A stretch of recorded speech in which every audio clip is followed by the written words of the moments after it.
నమస్తే welcome to sports news.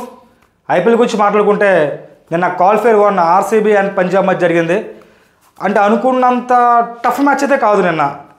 ఎందువల్లంటే Punjab batsmen అలా ఆడుతారని ఇంతవరకు నేను ఊహించుకోలేదు. అలా జరిగింది ఆ మ్యాచ్.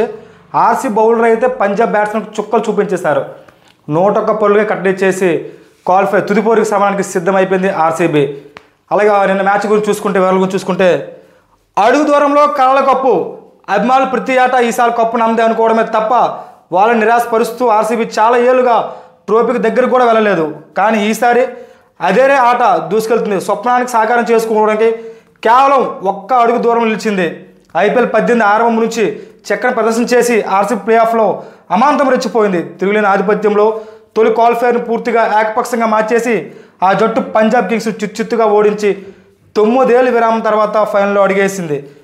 అయితే నిన్న ఏమైందంటే పంజాబ్ని చిత్తుగా చేసింది. ఇంతవరకు ఆర్సీబీ 4 టైమ్స్ వచ్చింది. ఈసారితో 4 టైమ్స్ ఫైనల్కి వచ్చింది.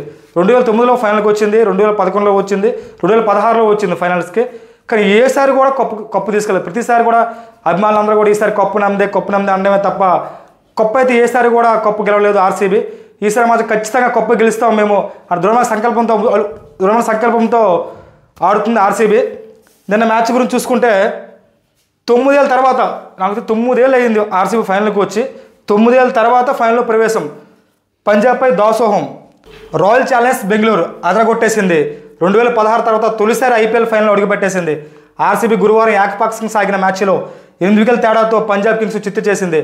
అజిల్వుడ్ 3 వికెట్లు తీసి 21 రన్స్ ఇచ్చాడు. సుయశ్ శర్మ 17 రన్స్ ఇచ్చి 3 వికెట్లు తీశారు.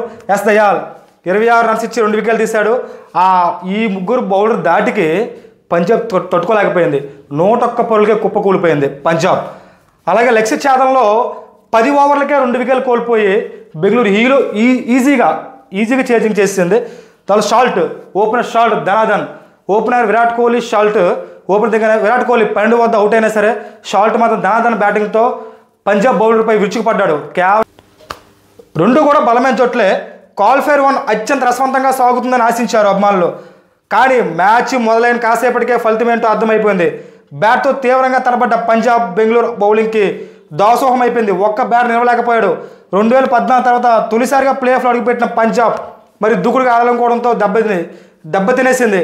కాస్త పచ్చిగా ఉన్న పిచ్చిపై టాస్ గెలిచి ఫీల్డింగ్ ఎంచుకున్న తమ కెప్టెన్ నిర్ణయం సరైందని నిరూపిస్తూ ఆర్సీబీ బౌలర్ చెలరేగిపోయారు. ఆర్సీబీ బౌలర్లు పంజాబ్ బ్యాట్స్మెన్ చుక్కలు చూపించారు.